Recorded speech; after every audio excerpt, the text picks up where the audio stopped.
a Playlist original. Something has moved in with the Barkley family. And so has terror.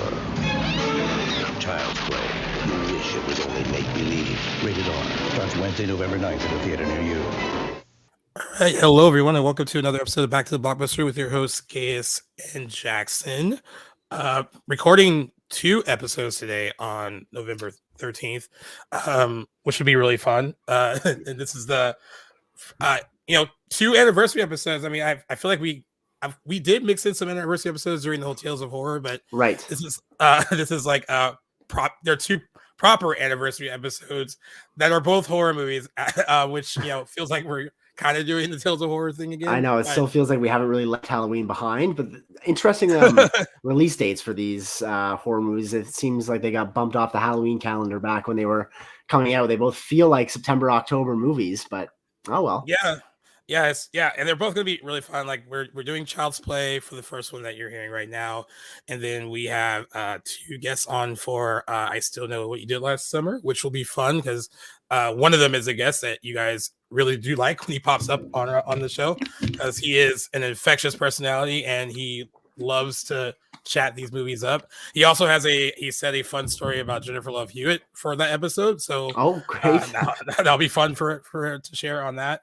But before we get into the anniversary stuff, when you listen to our 2-year anniversary episode that came out Friday, we said that by the time you listen to it, perhaps the SAG strike will be over. And we were happy to report it was over 2 days before that episode came out. It officially ended on Wednesday after 118 days, which is officially the longest SAG strike on record. Not the movie history that I would like to be covering this year, but not the fun facts that you really want to share. Exactly. No, I'm glad it's over. It felt like a lot longer than that. I'm just curious. Do you happen to know the last actor strike, I guess, that went on? Is it by how many days is this longer than? Let me try to pull it up, because I actually should have looked that up earlier, because I was 118 days is long, but I was like, well, I wonder what I didn't realize this is the new record until you mentioned it, and I feel like I should have looked it up too. But I mean, without really knowing when it was going to end, I didn't know when that stat would be relevant again. But I'm not sure I remember seeing that it was the longest. But glad it's behind us now, and glad both strikes have now wrapped up, because now things can get moving again, and seen lots of different promotions and slots getting rearranged for movie releases again. So things are back on track, which is nice. Yeah, I mean it's good. And what's crazy is that a lot of people have asked for writing for the outlets and stuff that I write for, like, were we affected by the strike at all?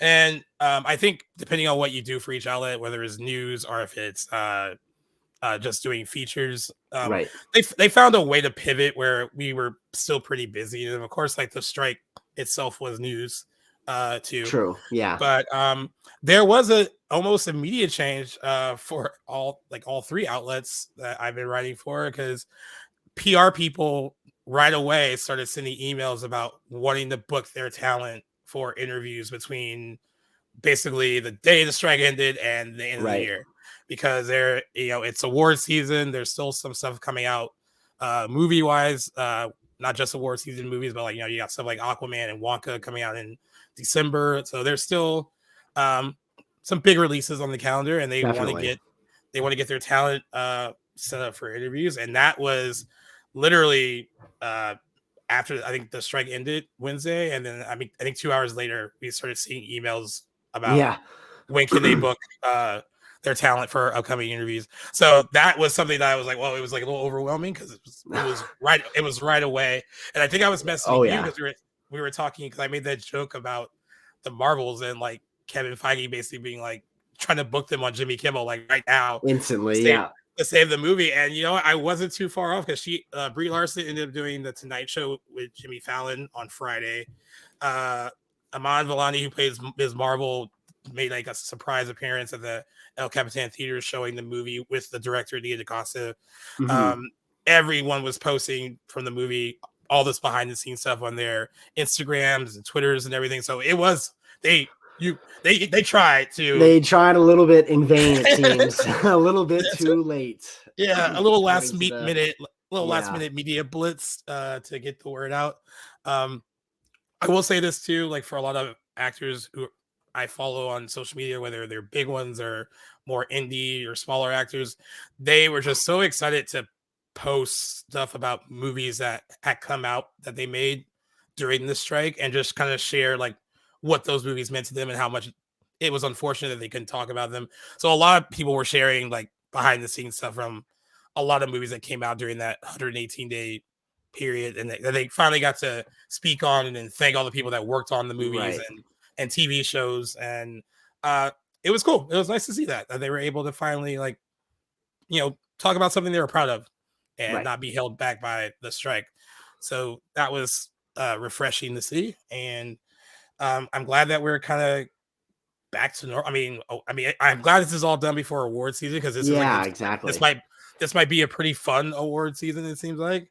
I think so. Yeah, a lot of movies going to be competing for a lot of different categories this year, and this is particularly surprising. I don't think if you had to ask me when we last recorded on Monday if I had thought this strike would be over before the new year, I don't think I really would have bet on it, just judging on what we were getting from both sides. So yeah, I was on your page too. I was like, I feel like this is going to go into January. A lot of people I knew who like Brittany with Katz, who used to be on the show, was talking about it with me, and she thought like it could go into January. Just everyone kind of felt that, I think, inkling, because both sides seemed to. It was almost like two like parents getting like the divorced parents getting like some kind of fight, or like big custody battle. Yeah, a big custody battle. Like when they're talking, one's talking shit to this outlet, the other ones are talking shit to that outlet, and then they're like, "Don't believe everything you hear." Like you're kind of like throwing mud or subtle shade at each other. Sometimes it wasn't so subtle. In that case, it was kind of like a presidential election race too. But they, they met. It seems like in a place that they're happy with. I'll go over that. Yeah. Summarize for us what was nailed down in that contract. And as far as I understand, it's good for 3 years. Is that right? It is good for 3 years. Okay. And that is, and the good thing about why they were fighting for the changes now is that when you do come back to renew it, it'll be a lot easier, I think, to have it move a bit more smoothly this time with like all these kind of new things in place, so they don't have to like fight for, the streaming stuff anymore, or the AI protection. Like, so, it's interesting too, because like there was that whole Coyote versus Acme story dropped, like I think a day or two after the strike ended, and that basically Warner Brothers is, the movie's been completed for a year, and they just decided to shelve it for a $30 million tax write-off. And this one person already was like, you know what? I feel like when we work on our contracts again in 3 years, that we need protection for that too. Where there's you have a completed motion picture, completely done. It's been going through test screenings, which were very positive. Apparently, like a lot of people were comparing it to Who Framed Roger Rabbit, and then you decide to dump it as a tax write-off after. I was reading some of the posts from these guys that worked on the movie. They worked on it for 3 long years, and they said to have it be like dumped like that. Now, the good thing is that apparently a bunch of like talent reps and filmmakers basically called Warner Brothers all weekend, threatening to pull their talent from some of their upcoming projects, or wouldn't even have their talent work with them if they didn't fix this. Because they were like, what's the point of us booking talent with your studio if you're gonna suddenly decide? And this isn't even the first time this year that Warner Brothers has done that. This is the third time they've done it. Is it the third? Is it the third time? What was it? I don't know. There's the Batwoman, Batgirl, and then they did an animated sequel to that Scooby-Doo movie that came out during COVID. That sequel was done, and they shelved that as well. So this is the third. Oh, I didn't realize they'd done that to the Scooby-Doo. I like honestly forgot what you were talking about until you mentioned that. That's right. Yeah. I forgot all about that. So that was Scoob Holiday Hunt that never came out. Right. And so Warner Brothers, decided that the creative team can shop it and sell it to another respective buyer. And apparently they're screening it this week for streamers, and Amazon, Netflix, Apple TV are all interested in acquiring it. So it would be a nice fuck you to them if like someone else picked it up and it was highly successful for them. And But yeah, but like that's when you're thinking about like what the contracts should be like if they do this again in 3 years. Right. I think that's another thing that might get brought up in some way.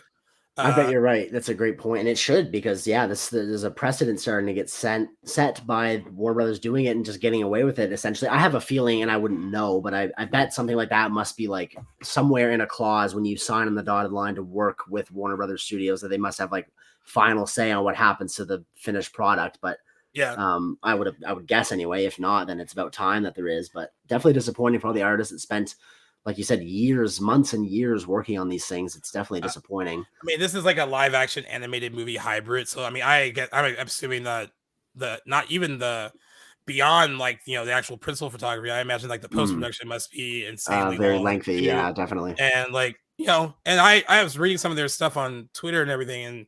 And, and what made this even worse is that these people were like sharing like, hey, I worked on this piece of music for this movie. You guys won't probably be able to hear it, but I'm really proud of it, blah, blah, blah, blah, right? And then Warner Brothers started attacking those people with like copyright, like infringement stuff, and telling them that they couldn't post it. So that made like the situation wow.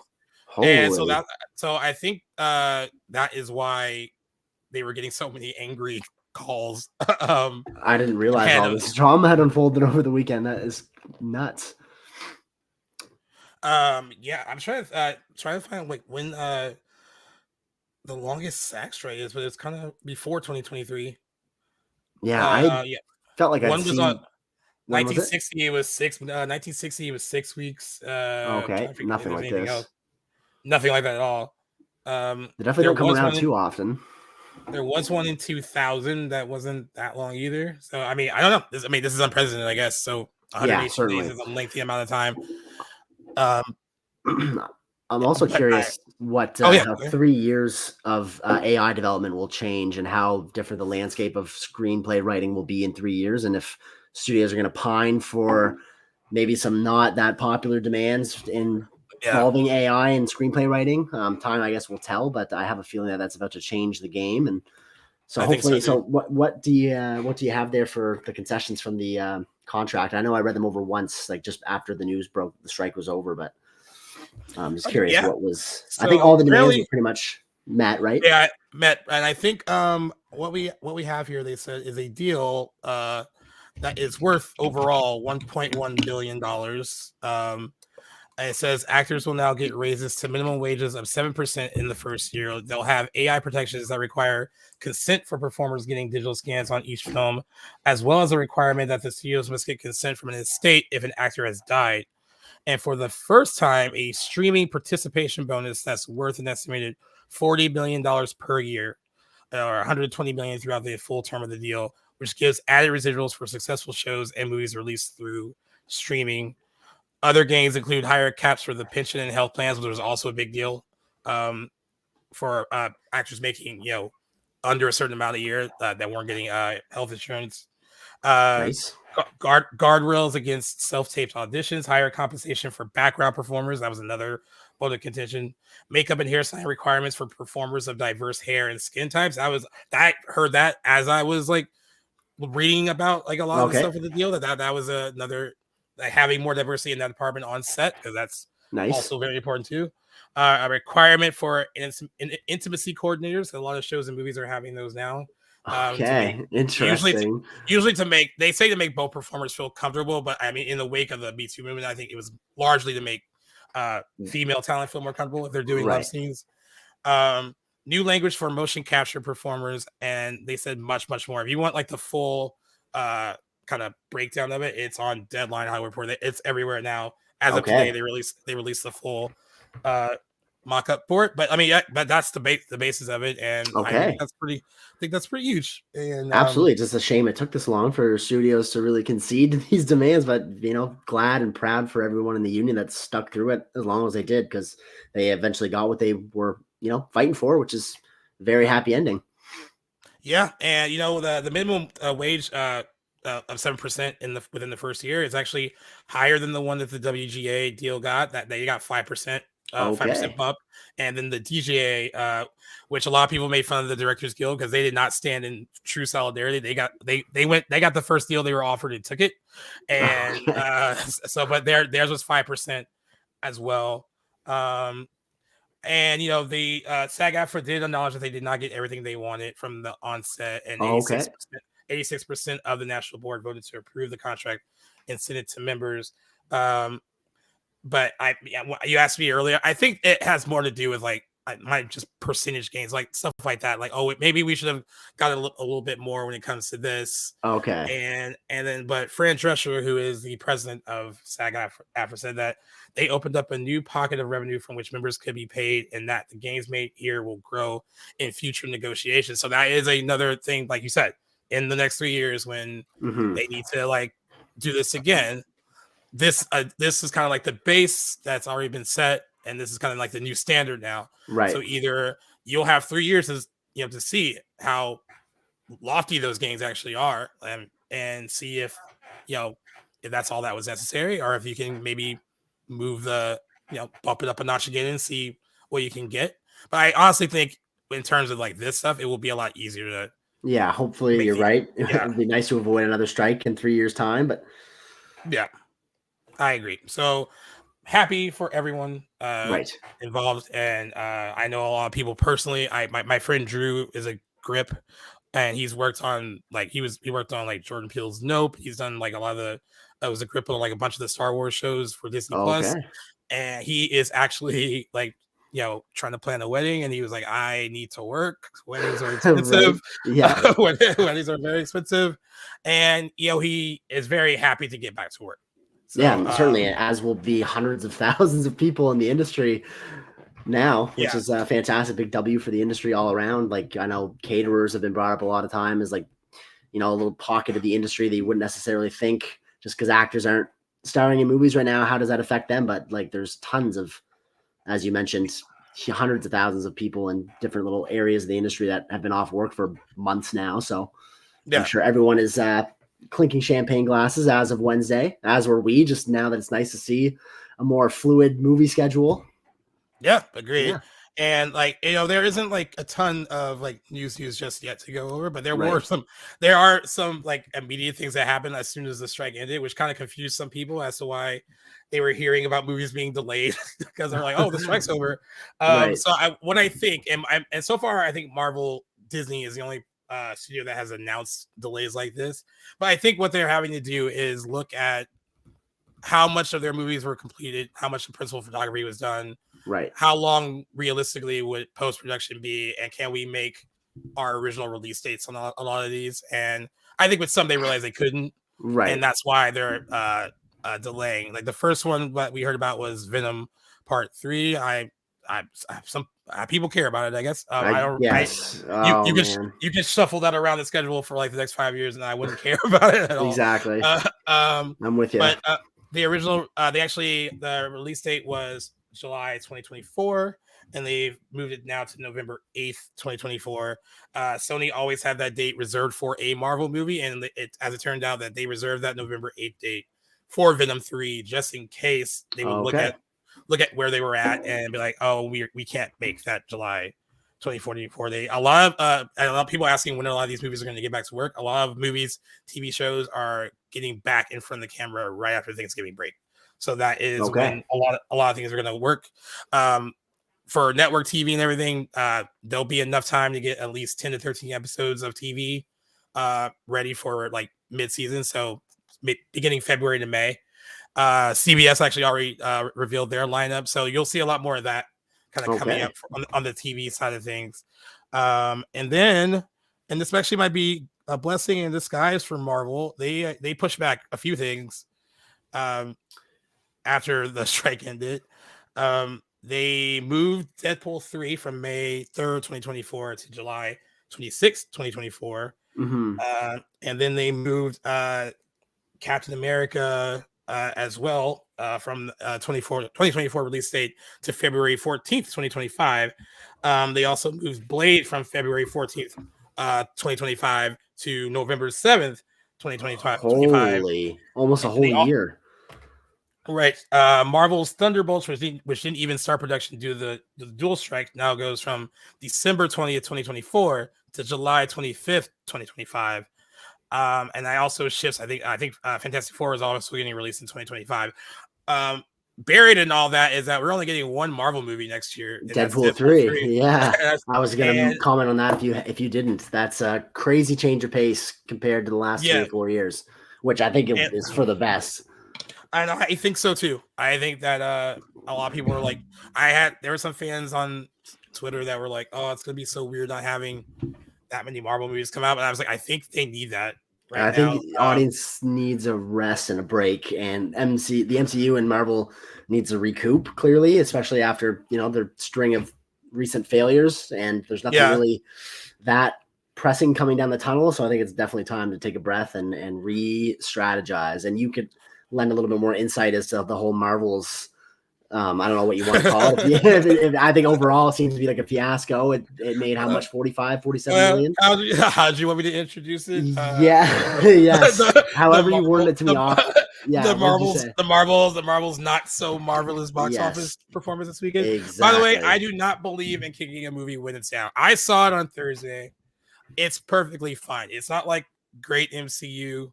It's kind of mid, but it was still fun. Like the three leads are great. I thought Brie Larson and Tiana Paris and Iman Vellani were all great together. They had really good chemistry. Ms. Marvel, it kind of makes me want to watch Ms. Marvel because she did steal the movie.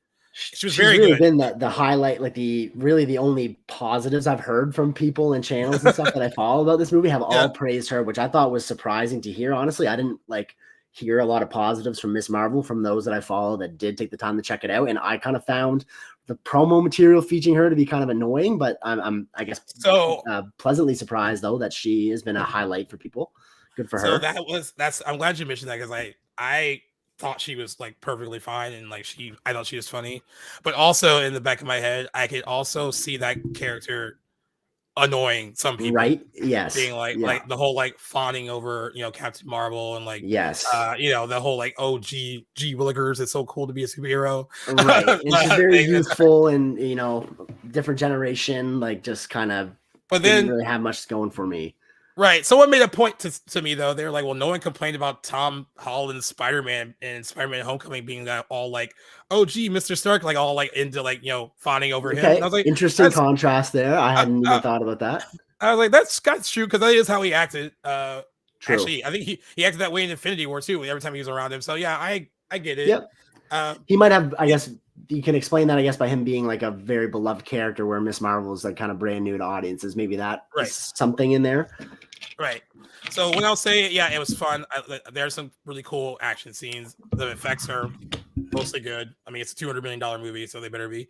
You thought they were good? Okay, I've seen a lot of complaints about that as well. I won't say all of them. Some of them are good. Some of them, some are shoddy for sure, it seems. I don't really have an opinion on this. I didn't see it. I almost went, I was thinking about seeing it so we could have some banter on it, but the audience, the reviews and stuff I've been looking at have kept me away from the I stayed home and watched David Fincher's The Killer this weekend instead, but time might still allow. I might see it just for the sake of the conversation, but I'm interested to hear what you have to say though, because I've seen mostly middling to negative reviews.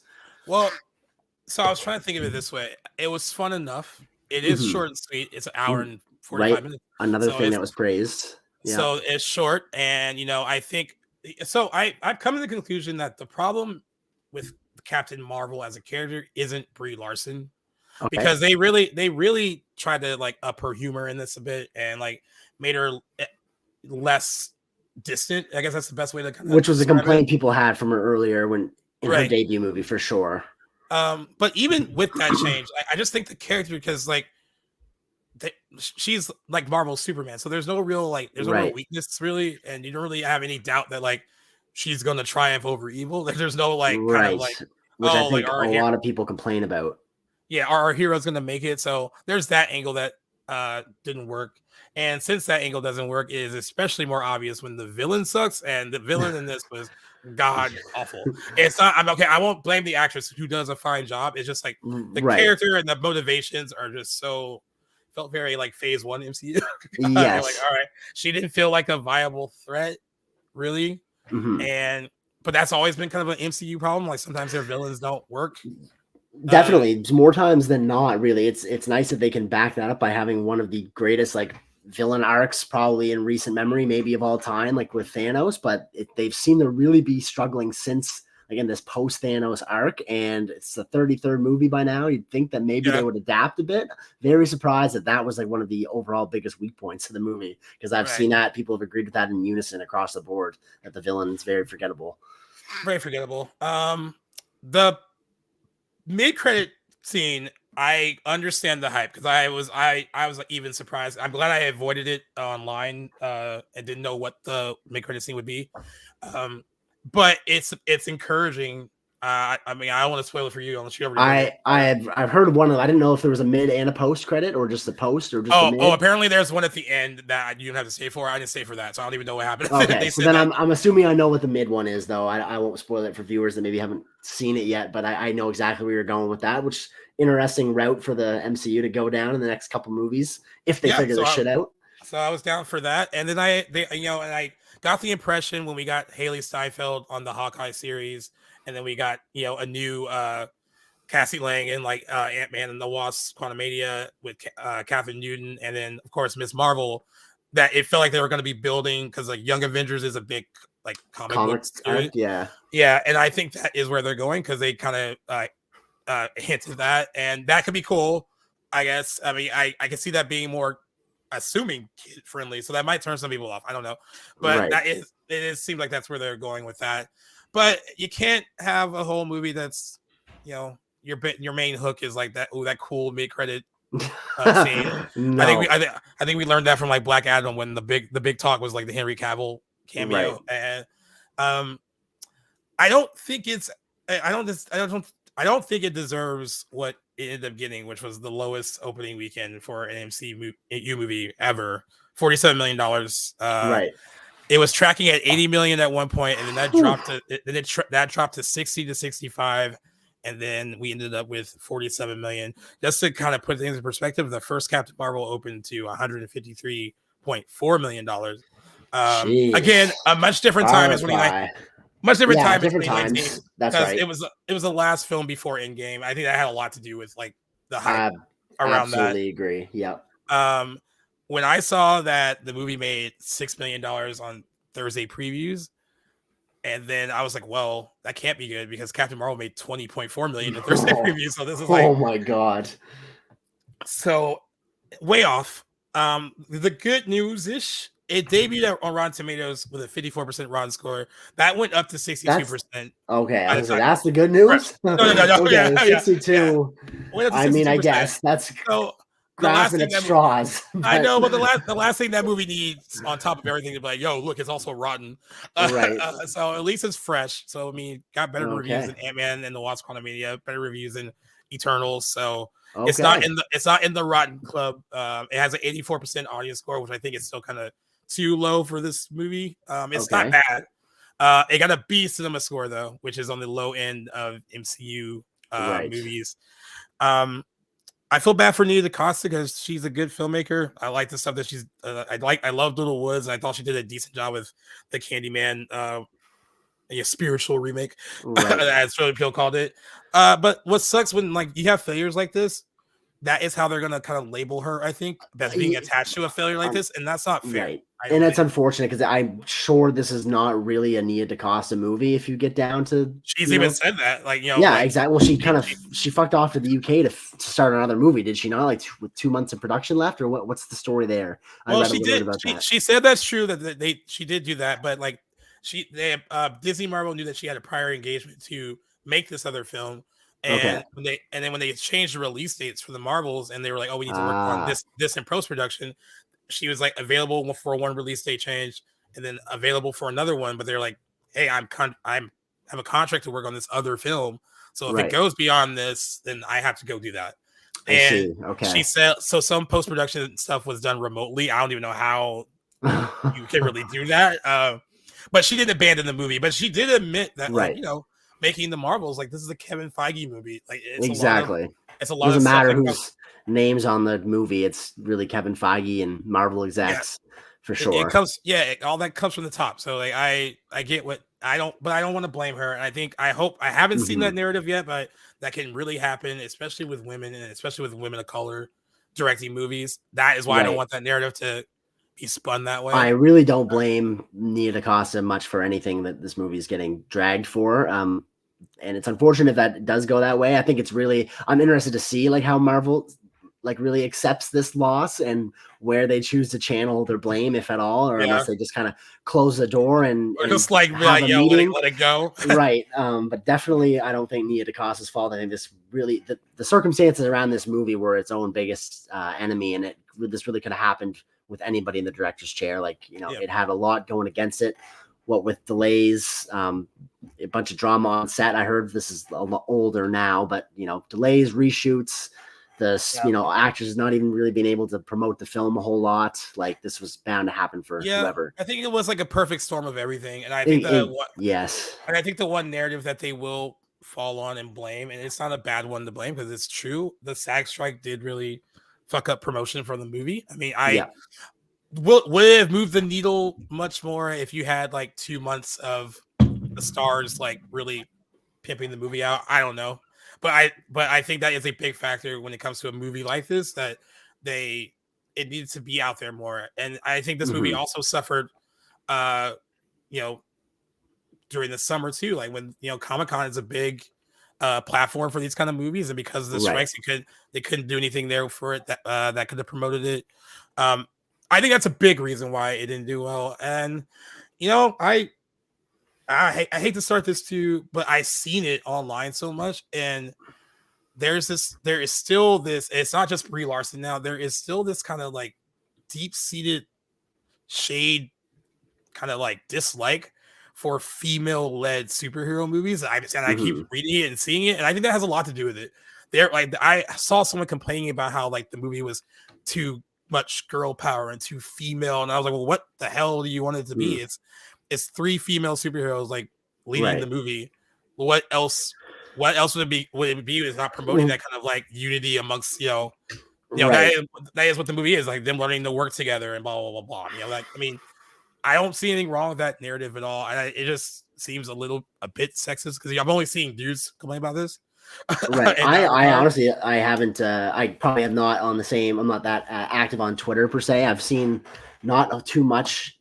That I've heard, if anything, I've heard a couple people like praise Brie Larson as like improving upon from the first one, which is something I was surprised to hear about. But definitely, I'm sure there are absolutely people that like just are gonna shit on it for being a female-led superhero. That being said, I think that there could be better made female-led superheroes that might get more people on board with, but of course there will always be those that will reject it instantly, for sure. I myself haven't seen too much about that, and was surprised to see that Brie Larson apparently is given a little bit more to do.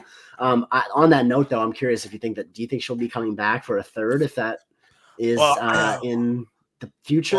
Do you even think a third will be made with this reception? So have you thought about that? I don't think we're getting a third Captain Marvel movie. That's just my opinion. I don't know. I don't have any like insider information. That's just me speculating. I was trying to figure out. She signed a big multi-picture deal when she signed up for Captain Marvel, right? And I was trying to think of how many appearances she's made already. I think she signed up for 7 or 8 movies, and so if it's Captain Marvel, that's one. Then Endgame, she had a cameo in Shang-Chi, and then she had another one on Ms. Marvel. We're set up the Marvels. So I think she has, if they want to go by her contract, I think she has a couple more to do. I could see her being in like a team up. I mean, if they do the well, I don't even know if they're doing the King Dynasty anymore. That was another story. I doubt it. That writer of that movie alleges that like he was let go because they think they might be stepping away from that story. So but if it's Secret Wars and this kind of universe big kind of Avengers movie, I think she's in that. I think overall, despite what people say about her, I think she likes the character and she likes what and the people she has worked with doing it. But I don't think we're gonna get a third Captain Marvel movie. And you know what? You mentioned this here when we talked about that first trailer.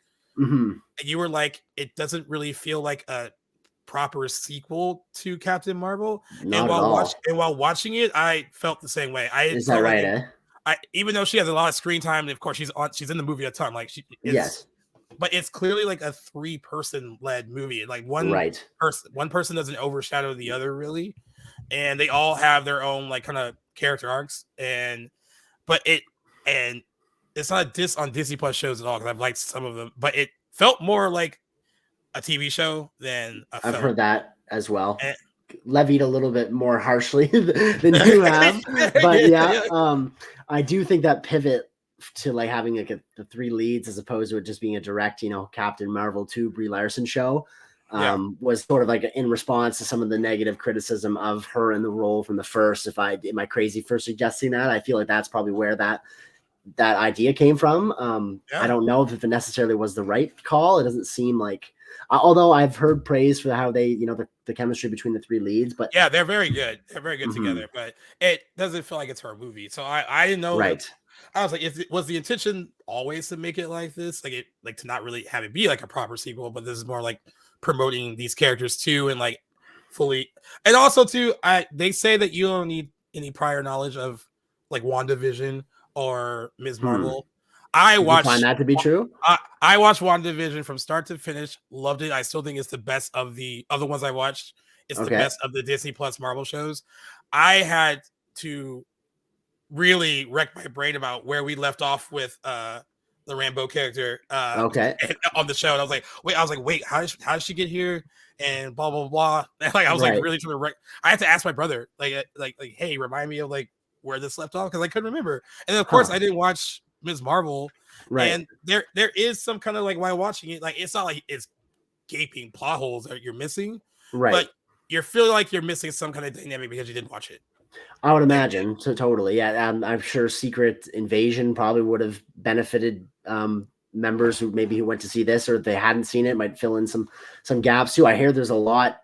It's very much a different tone for like Samuel Jackson just coming off of that series. Right. And I guess part of that is because of like the reshuffling of the release schedule. The schedules. And yeah, because I guess like the Marvels was supposed to come out before that, right? Right. And then but there's no mention of what happens to him in Secret Invasion, which was a big deal. So that is weird too. And I think they just kind of thought people would just maybe ignore it, but no, they didn't. No. So yeah, I know it probably sounds like I'm giving the movie like faint praise. I still have fun, and like it's not the worst MCU movie. Like, right. That honor still goes to Thor: The Dark World. That hasn't changed. Is that right? Yeah. But I do want more of those characters though. I like the three girls, and I would like to see them in other projects. And I mean, I hope they take what the good stuff they've heard about Iman Vellani, which actually she was getting these reviews when she was on the show. Like they were saying how like infectious she was and how like charismatic she was. They really liked her. And Tiona Paris is also really good. I would like to see more of them. It's just unfortunate that, I mean, its global opening was bad too. It was 110 million worldwide, and it like bombed in China. Like all these movies that usually do well in those places. Like, so I don't know. I feel like this is barely. It feels like it. How much? I think The Flash made like 110 million here domestically, and I feel like for its whole run. Yeah, domestically. Okay. Yeah. And I think the Marvels is going to be somewhere. And I don't think the drop is going to. Yeah, I think it's going to be a hard drop. I mean, you have Hunger Games opening this weekend too. Right. Yeah, I guess we did predict that. I didn't even think about that. Sorry, Hunger Games fans out there. We off the line. We were talking about a much smaller horror film to predict for box office.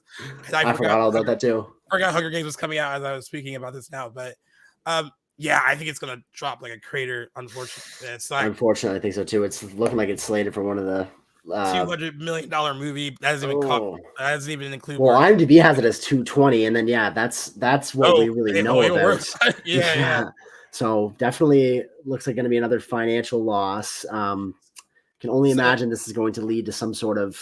You'd got to imagine it would lead to some sort of creative new direction or something. Overhaul. Definitely something's going to have to change. And I'm curious if anyone's going to be on the chopping block when this is all said and done, because it's too much now to ignore for Disney Marvel execs. I think the cracks are starting to show. Definitely starting to show. And I know I said that I think the SAG strike was a big reason why this didn't hit, but like for you, what do you think it is? Do you think it was a SAG strike? Is it superhero fatigue, Marvel fatigue, just the? I think all those are in the cauldron. The Captain Marvel, like Brie Larson thing too. Like I guess there's a lot.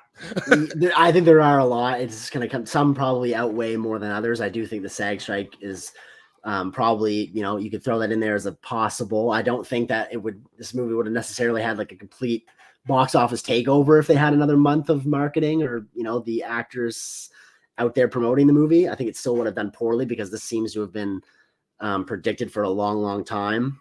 I think it's really just a perfect storm, like you said. I'm sure somebody will cover the production mess of this movie in the future because it really seemed to have everything going against it. Oh yeah, we're gonna get like some big like expose, like Oh variety yeah, article. yeah, they make for some good. I know another YouTuber I follow does like a production hell sort of side series where he displays movies that had a really terrible production history. Yeah. Sure, this is slated to be on that. But yeah, I think overall too, just another sign of superhero fatigue, Marvel oversaturation.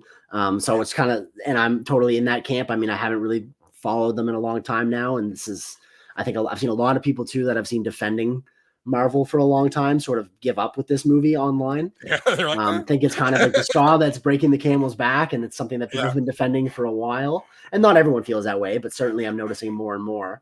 So I think with this whole scheduling reshuffling for next year after the strike being over, I think that's the best thing that for them right now is just having one release, and it's what, in July now. In July, so some time off will probably be good, and I think they're just now that the writers aren't barred from creating new stories, I think this is the time to sit back and craft a new way forward because it's not working as it is right now. And honestly, if Deadpool 3 is nearly as good as 2 and 1, that could be a good way to kind of get back in people's good graces with the MCU. And I think that break is good. Now you're getting a bunch of them in 2025, but like I think the break after this is wholly necessary. Pivotal. Necessary to give people a little time away, make you miss them a little bit. Perhaps too much of a good thing, quote unquote, is not necessarily a good thing. And I think even for the most diehard MCU fans or superhero fans in general, it's at that point where we're having too much of this content right now, and a break is needed. I definitely echo that. So, yep. And you know what? I mean, what else do they say? You don't know what you got till it's gone. So maybe people feel that way too. Like, perhaps people maybe give them a chance to actually miss the content. I know you won't for sure because you're like, you've been on the. I'm excited for like Matt Reeves' Batman too. Like, give me some of that stuff. I'm not necessarily anti superhero movie, but sort of this and direction of it, absolutely. But who knows? Yeah. We'll see what's to come. I still have hope for the Blade movie whenever that, and if ever that ever comes out. So rated R, please. If it's rated R, Mahershala Ali in the lead. If it's anything like the '90s Blade movies, sign me up. I'm excited for that. But I definitely need a break too. There's one quick little story I didn't tell you about before we got on here that I wanted to bring up to you only because we talked about his movie Mother. That was part of my. Oh my god! Yes, I had to revisit Mother, Darren Aronofsky's movie, and it was good for us because it made his name trend on Friday. Yeah, I want to know how you feel about him directing an Elon Musk biopic for A24 because there were so many. I was like, oh, he's a good director, and I was like, I love that studio. Yes. My thought on this though is that like I can't stand Elon Musk, so I was like, I don't really know if I would want to see a movie about him. Fair enough. But it is based on Walter Isaacson authorized biography of him. He also did the biography about Steve Jobs that was turned to a movie with Michael Fassbender. I also by the way. My other thought too was a lot of people in Hollywood can't stand Elon Musk, so I don't even know who they would cast. You know what? I was thinking my first thought after I heard this news was who do you cast as Elon Musk? If he was like 15 or 20 years younger, I would say Mads Mikkelsen would be an excellent Elon Musk. He's just a little bit too old, I think, to be playing if they're going to go the younger route. On paper, I really like this because I love biopics, some of my favorite categories of movies. I love Darren Aronofsky, as previously established. A24 rarely misses for me. I love a vast majority of their movies. So that is a winning formula for me. I'm on the same page though with you with Elon Musk, like definitely an interesting and entertaining figure to follow, like in just like pop culture. And definitely, I think a staple sort of person in today's society. I think he has an origin story worth seeing in film. Absolutely. I don't know if that's right now, but time will tell. I think that is honestly slated to be a pretty decent picture. I guess there'll have to be some more. I'd be interested to see, for instance, who they cast as him before I really get all on board. But I like this right now. I think it's got to be an unknown because like everyone, Agreed. So many people I know can't stand him. I mean, I can't imagine like an actor who can't stand him wanting to play him. So I don't know. Maybe. I mean, unlikable characters or people have made good roles before. So Yeah. I guess we'll see. But I think an unknown would be a good way to go about this, especially depending on how early in his life they want to tell this story. But I think it's good. Aronofsky, I don't know if would have necessarily lined him up as the director of this. I don't would think have he's done a biopic though. So I was like, oh, this is your next. All right, well. I mean, maybe it'll be interesting. You know, who knows? I'm interested. Did you say the writer of the Steve Jobs movie is doing the script? Is that what you said? No, it's based on the book. Like the guy who wrote the book about Steve Jobs that was adapted into a movie. Right. Okay. Yes. Which I love that. So, yeah. Yeah. So I mean, at least the source material is probably good. Now, if Aaron Sorkin writes the script for this one, that would be fantastic. Then it would be a home run. That would go a long way to make me want to watch it. Actually, but yeah, I wanted to see what you thought about that because I saw that and I was like, well, that's perfect timing based on him being a subject of our 2-year anniversary episode. But right, I'm I guess as of where it stands right now, I'm excited, just enjoying the talent that's on board. But I guess time will tell how it really is all shaping up. But on paper, I think it sounds all right. What's your consensus though? Like not so much, just because you're not an Elon Musk fan. I'm not a big Elon Musk fan, but I mean, I guess I would have to hear more and see where they go with like a writer and casting and all that. But I'll keep an open mind. I'll wait and see what's about it. And yes, guys, we will do box office predictions. I know we have it in a little bit at the end of the episode. It's perfect because it's going to be for a horror film, and the topic of our anniversary episode is a horror film as well, so it'll be a nice little segue. Absolutely. But today we are celebrating the 35th anniversary of 1988's Child's Play, directed by Tom Holland, who also did Fright Night, which is nice. From a screenplay he co-wrote with Don Mancini and John Lafia, and based on a story by Mancini, is the first film in the Child's Play series and the first installment to feature the character Chucky. It stars Catherine Hicks, Chris Sarandon, Alex Vincent, and Brad Dourif as Chucky. Its plot follows a widowed mother who gives a doll to her son, unaware that the doll is possessed by the soul of a serial killer. When it was released on November 9th, 1988, it was an immediate hit with critics and audiences, grossing $44 million against a production budget of $9 million. It also gained a huge cult following on top of being a decent sized box office hit, and it spawned a series of 7 sequels, one of them being a television series, merchandise, comic books, and a reboot film of the same name that came out in 2019. And Chucky is a horror icon as well, probably up there with Jason and the Michael Myers and Freddy Krueger. I mean, he is underrated compared to them for sure. Yeah. And I watched it again for this. I watched it today. So it's fresh in my brain. And I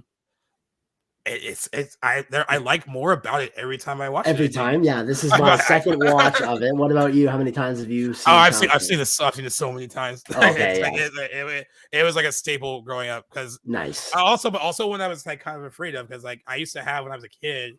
There was this thing called a My Buddy doll, and it kind of looks like Chucky. It was a Hasbro toy line. I know that much, right? Yeah, and that made me want to throw it in the trash after I saw the movie. Is it in any way sort of like? Does it physically resemble Chucky? Do you think it's like a ripoff or? No, it kind of has the same like kind of vibe and look. So it's like I'm looking I can see why some children would be like, oh, like this is too similar to like this toy that's sitting in my doll that's sitting in my room. And so they have the My Buddy doll for boys and the Kid Sister doll for girls. I'm looking at it right now. Yeah, okay, I can see some resemblance. I guess if you had one, I would definitely be looking at that and wonder if it was going to come to life if I had seen Chucky as a kid. But yeah, I did read too on IMDb that they were sort of associated with each other. But my experience with like Chucky growing up was definitely not. I wouldn't have told you growing up as a kid that like Child's Play was a name of like the movie series that Chucky was from, right? Because like when I was growing up, like we got that big string of, and I don't really know how the other movies are perceived. I'm gonna guess probably poorly, but like Chucky was a well-established like slasher series by the time that I had ever learned about him. Far cry from what I think the first movie is, which I really like. I'd only seen it for the first time like within the last year, and I'm kind of kicking myself for not using Letterboxd earlier than I have because it's great for documenting when I'd seen something. Saw it for the first time like within the last year and really liked it, and I was shocked because it was not at all how I had perceived the Chucky series like after like the 2000s. You know what I mean? It's like more serious than, I mean, it kind of exactly. And it's a stand-up leans movie. it leans less into the comedy than the sequels and the show have done, which some people love. I think there is an audience for it. I mean, I don't mind Definitely. that. I don't mind that it gets more ridiculous, but I do prefer that. Like on paper, it sounds like such a ridiculous plot.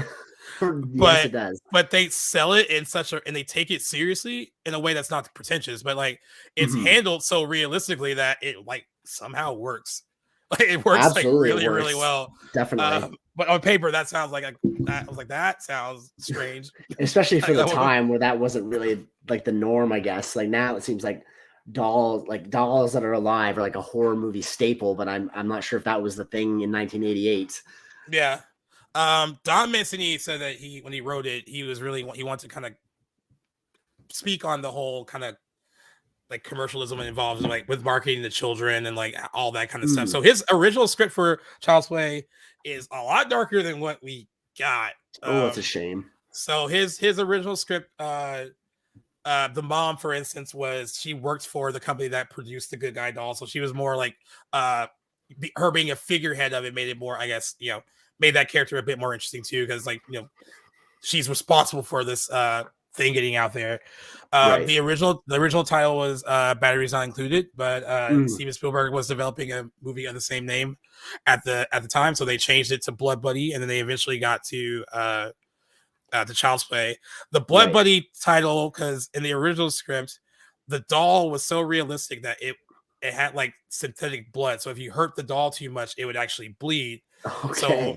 So Andy and the doll, and this kind of like Andy doing this kind of like playful ritual with the doll, does a whole like, cutting your thumb and then cutting the doll's thumb and like, they're friends forever kind of thing. Like, bonded through this brotherhood of blood. And the doll, because of that, awakens and is evil. And the doll was actually killing people that Andy had like this kind of misplaced kind of rage for. Okay. So like if you're a kid, you're like, oh, like my mom really made me angry. You don't want her to die. But like the doll would take Andy's rage and then like go out and take it out on these people. Okay. Yeah. So that was much dark, and it really toyed with the idea of making you think Andy might be doing it and not the doll. Right, which I would love that plot. Well, I mean, it's touched on, I guess, in the movie that we get. Yeah, they do kind of, but not in like as much detail, right? I mean, right, which I would have liked that thread a lot. Yeah, I think John Lafia, when he came on to rewrite it, and then Tom Holland changed a lot of it. Let's throw in the voodoo thing, and then have it be like there's a serial killer that the last ditch effort to save his life, transfers his soul into the body of the doll. They made the mother a single mom who, which I think actually plays out better. That because they don't really speak on Andy's issues, but you kind of like are just reading in between the lines that she's a struggling single mother. He's lost his father. That would make him kind of detached and like, or have a very vivid imagination to make something like this. Right. And we also don't see Andy with any kids, so like, I don't even know if Andy has friends. So like, I think the whole angle of like it being hard on her, like taking care of him during this kind of transitional period, and also not making a ton of money. She's not rich. The whole reason she even gets the Good Guy doll because she buys it from a fucking peddler on the street. Right. It's honestly a contrast to the Exorcist. Very right. Yeah. Similarly. But I think those changes actually do work out a bit better. I mean, the Blood Buddy idea does sound interesting though. Right. But I think this angle works too. And the whole time I was watching it today, like the Chucky character is funny, but like it's funny because like this foul mouth is coming out of this like little thing, right? But the concept itself is still pretty dark freaky. Too. Yeah. And I was just still like, when I'm watching it, I was like, I can't believe this works. Like that's like the whole time I was watching it today, I was like, oh, from start to finish, it really does work. And it's a pretty short movie and does a lot in a very short amount of time. But yeah, like what were your kind of thoughts on like when you're rewatching it for this, and like did it get better for you? Yeah, I'd say I enjoyed it probably just as much as I did a year ago or so whenever I'd seen it for the first time. I think I had since seen Tom Holland's previous movie Fright Night before this, so that came out 3 years before Child's Play. And honestly, for all intents and purposes, they're very similar movies. I really enjoyed Fright Night as well. I think they're both helmed. Like, he tells a story in a way where everything within the universe of the movie is taken very literally and seriously, even though the premise is kind of ridiculous, like within both movies. And you have this central character who is aware of what's going on and can't get anybody to sympathize and realize what this person's saying is true. So like a lot of similar themes, both in Child's Play and Fright Night that way, which kind of helped me relate to it and sort of get a taste for how Tom Holland is as a director. I think I liked it more, like, I guess, seeing how else he handled movies, like with watching Fright Night in October. I don't think I really got the chance to talk much about it on the show, but yeah. I think a huge part that makes this movie a winner too is Brad Dourif as Charles Lee Ray. He is like one of those chameleon actors who I keep like discovering he's in these movies that I've seen before, like before I really knew him like as an actor. Cause like first exposure was him, and I can't remember the character that he plays in One Flew Over the Cuckoo's Nest. Is it Billy? I believe it's Billy. Yeah. So I had seen him in Cuckoo's Nest like for years and years and seen it many times before I really noticed him in anything else. And I was just blown away seeing him in other movies after that role in One Flew Over the Cuckoo's Nest, because he is like a chameleon. He just disappears into his roles. Like, and I think is very, very underrated as an actor. So he is incredible in his little role in this movie too. I really like what he's able to do, even just his voice work, because it's him as the doll's voice too, right? Yeah, it is. Yeah. So the interesting thing about Brad Dourif in this movie is he gets the call, gets cast. You know, you're gonna be in this opening scene as Charles Lee Ray, the serial killer. You die, and then of course, you know, that character soul gets transferred to the doll. I guess when the cast did rehearsal, Brad Dourif was there for all their rehearsal scenes, so when they were like, so they could feed off his lines and learn like what he would sound like. And then on set, they had his voice recorded on set for the line, so the actors could play off of that. Now there was a brief discussion to change that before the movie came out, and like to have someone dub over his voice, and they were like, we don't know why that was decision that was in the cards, but Mancini said that the voice that they got, he's like, there's footage out there where Chucky sounds like a little feminine. It was like the wrong voice. I don't even know why he's like, I don't even know why we this movie. Yeah, he's like, I don't know why we did it. And then they called him back to do ADR to just, you know, you are the voice of the doll. And Brad Dourif said like for a while he felt so detached from it because he's like, I'm not Chucky. You know, he's like, I'm not physically in the movie other than the beginning.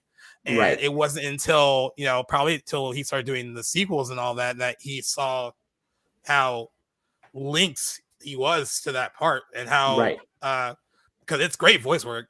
Oh, it's awesome. Yeah. I mean, the first time you actually hear his actual voice is when, you know, when she threatens to throw him in the fire, and like it's so it's so jarring, and like of course they have him say like almost every curse word. I was like laughing my ass off for that scene. I find it like, I don't find it's like a bad comical, like for a horror movie, like you shouldn't be laughing. It comes out of nowhere, but it's just so unintentionally funny, but in like a good way. I was dying. I love his reveal too. That whole reveal scene where she sees the batteries fall into the box. Oh, so it's starting to piece it together. Oh my god! So that scene still, I mean, when I was a kid, it used to like freak me out.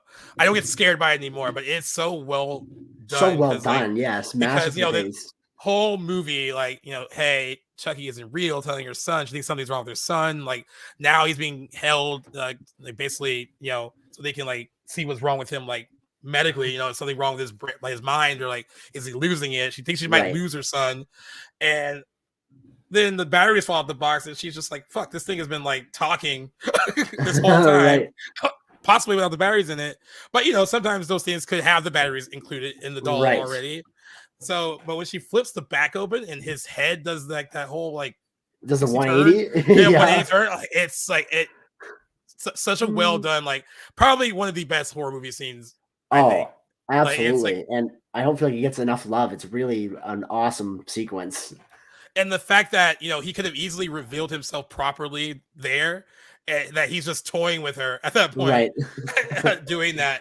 I just think I just love probably the best scene in the movie, actually. I Like completely agree. the whole build up. Yeah. But I do agree, like when you first hear his voice, it is comical, but not in a, like it's taking you out the movie. It's just No. so it's just a lot. Him as a character is just funny. Yeah, listening to this little like childlike doll like swear at this girl, call her all these names under the sun. It's just kind of funny. You don't expect it to be, but the work that they did to make, I know that they blended a lot of different techniques to like to make Chucky happen. Exactly, but like the animatronic work at least is like, I say, Mount Rushmore of horror movie special effects. If you ask me, like put it up there. It looked fantastic. The melted Chucky sequence after he's comes back to life after being put on fire, like that just looks incredible. Like the animatronics after he gets decapitated, like just the makeup and special effects team did a fantastic job. And one of the things I remember being most impressed with after seeing it the first time, it's not something that I really considered about Chucky. Like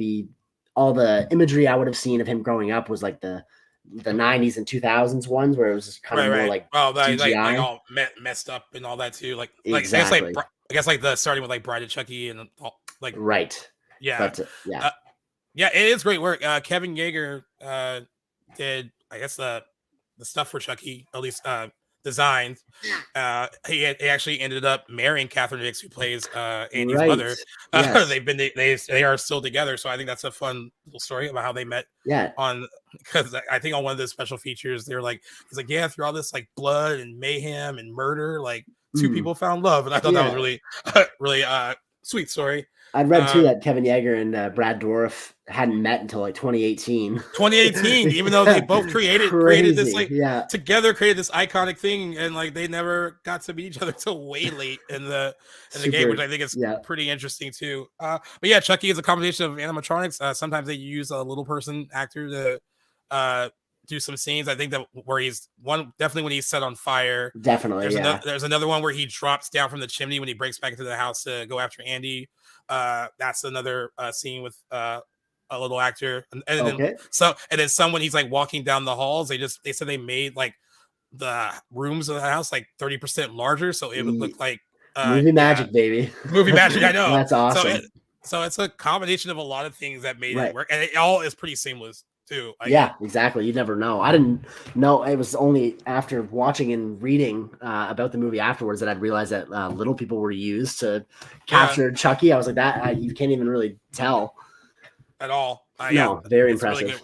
Really good work. I want to ask you because a lot of little kids, I think, like we talked about Danielle Harris like Halloween 4 and how we were like she's very good for as young as she was.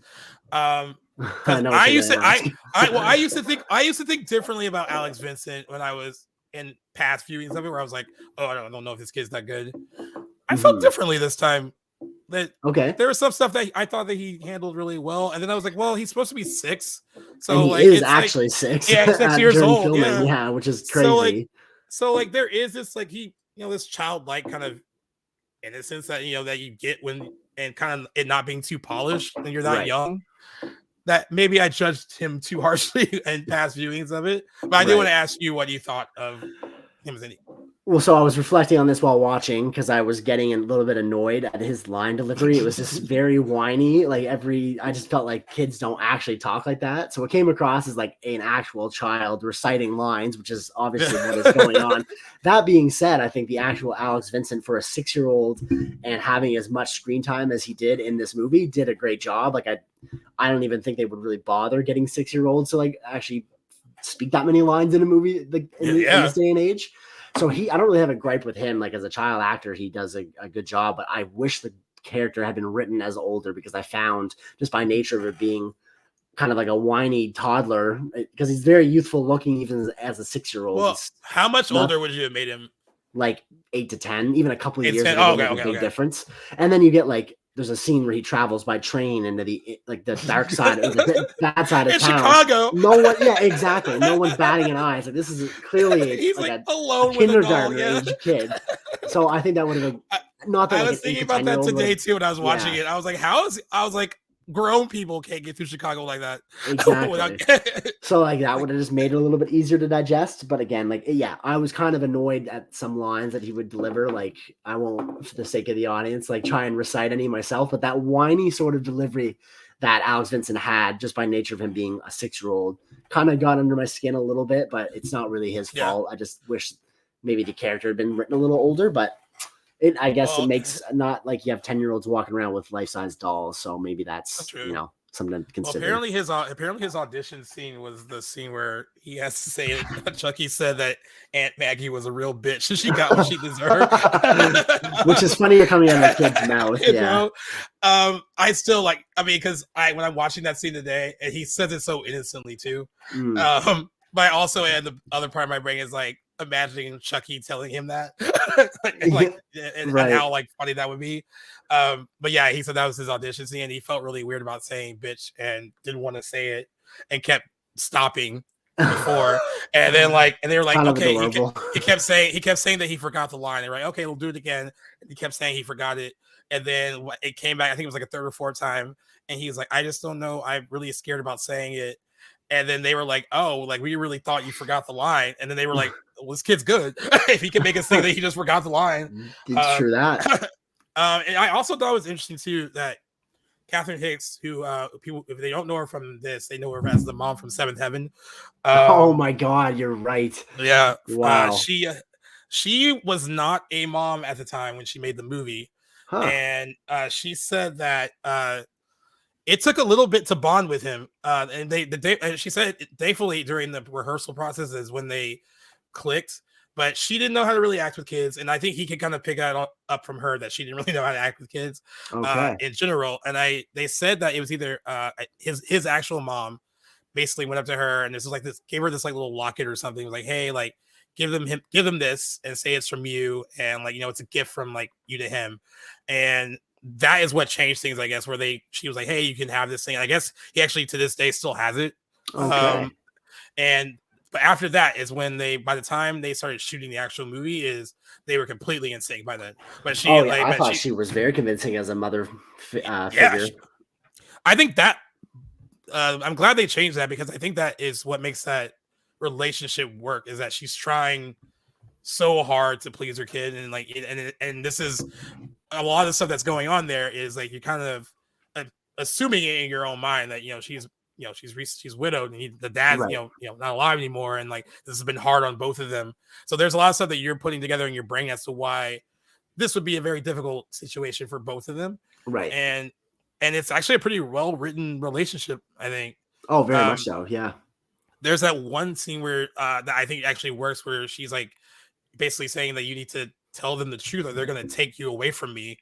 And then he has that whole thing with Chucky when he's like, see, if you have to say something, you have to tell them what you said. And they're all looking at him and then looking at her yeah, your kid's crazy. Yeah. But it's also a really sad scene too, because he's I think the kid also in that moment realizes that his best friend, his doll, is evil and not, is turning against him, Right. So I thought that was a very interesting, their dynamic is really, I thought, good. And for a movie that's only an hour and 27 minutes, they are able to kind of really flesh out that relationship really well. Absolutely. In a relatively short amount of time. Because, the first half is, of course, you have their relationship. They have a lot of scenes together, and then of course there's a lot of stuff with Andy and Chucky. And then once they said we're gonna evaluate him for a couple of days, then the movie kind of switches to her, and then her, figuring out what's going on. And then I love the way it's written, that now she's in a position where she has to tell the cop played by Chris Sarandon, hey, Chucky's alive. And then the cop's like, you're crazy. Right. Just like your son. So now she's in a position where she's like, no, I need you to believe me. And I love when the cop gets attacked and he's kind of like, all right, well, I know what you're saying is true now, because he finally attacked me. So yeah, there's a lot of stuff in that I think that really works, as far as the script is really tight, I would say. The script is very tight. I think an hour and 27 minutes is the perfect length. I wish kind of more movies were aimed to be that length, especially horror movies. It's the sweet spot. Yeah. Wanted to say too, Chris Sarandon is a standout. Recognized him right away from his previous collaboration with Tom Holland on Fright Night, where he plays the lead vampire. I can't remember his name, but he's definitely in a more of a heroic role this time around. But he was a great actor, because I don't think I know him from much else besides these two movies that he's worked with Tom Holland on. But I liked him very much in both. Yeah. Great presence. I think him and Catherine Hicks are really like the strong points too of this movie, like acting wise. I guess they Agreed. get the most to do, and obviously Brad Dourif too as Chucky, but he's more relegated to like a voice role. But he is just as much a presence in there as any other actor that you see on screen. That's for sure. But yeah, I found one piece of information too that I thought was worth sharing about taking into consideration how young Alex Vincent really was on set. I guess because there's a scene where he has after he's like kind of locked up and being evaluated, where he's like, you can tell that he's genuinely crying out of like fear when he's like locked in this room alone and he kind of sees Chucky coming climbing up the building. Yeah. And so I had read that in order to actually the filmmakers to get Alex Vincent to actually cry, they're quoted as telling him, Alex, think of sad things, think about your parents dying, which is horrible to tell, like to make a little child think about that. And like, so it makes you seem like those tears are very much genuine. So I guess that advice really worked. His best scene too is that whole thing. Like, it's kind of fucked up though. Where he's saying like, "Oh, Chucky's gonna come in to kill me," and he's like sliding on the door. Yeah, that's his. You can tell that he's genuinely terrified, and I agree. And that's where those tears came from, because the filmmakers making him picture those things. But very well acted, especially for at his age. Yeah, I really, that's his best moment, and I did not know that actually that they did that. Well, there you go. Like such a cruel thing to do. Definitely, yeah. That's hilarious, actually. There's the 80s for you. I also love the like build up to you not really seeing Chucky do anything until the stuff with the mom when she threatens to throw him in the fire. Like it's all kind of camera angles and his POV, and like the scene with Maggie, the first character to die, but like she the whole like Andy go to bed, put the doll away, and then he's all like, like Chucky wants to watch the 9 o'clock news, all that stuff. That was funny. That whole buildup of like, that them putting him going off to bed, and then she thinks that Andy's away now, like Andy's in bed with the doll, and then the TV just comes on and it's the news again, and the doll is just like sitting in the room, and you try to think as a character like, what is she thinking? Of course, she just thinks Andy is fucking around. But I just love that you don't really see anything really. That it's him. So it's ambiguous which is why that angle of like, oh, let's make the audience think it could be Andy would have been really interesting to play with. Like hearing that, I really wish they kind of like led more into that, honestly. Yeah, but yeah, those early scene, that there's just so much tension in that scene, and it works really well. And I just love like the subtle things they do. Like at the start of that scene when the news is on and they're talking about Eddie Caputo, and then he just turns his head and starts looking at the TV, or then the eyes kind of like shift. Right. Like it's just knowing that like there's this man in there that's like very very curious about where he can find the asshole that like dished him in the getaway car. I like too, because I don't imagine this was very popular at the time, but for the audience to really be aware and in on something that the characters don't know about, that being that we know from early on that Chucky's soul is in the doll, where I think like more movies of its time would have like had that be like the twist at the end and have the characters try and solve this the entire movie. I like that it's sort of flipped and we know this from the get-go, and it's really, we're waiting for the characters to figure this out. But I think this really adds to the enjoyment of the movie too, and it seems like probably not that common at the time. Yeah, I agree.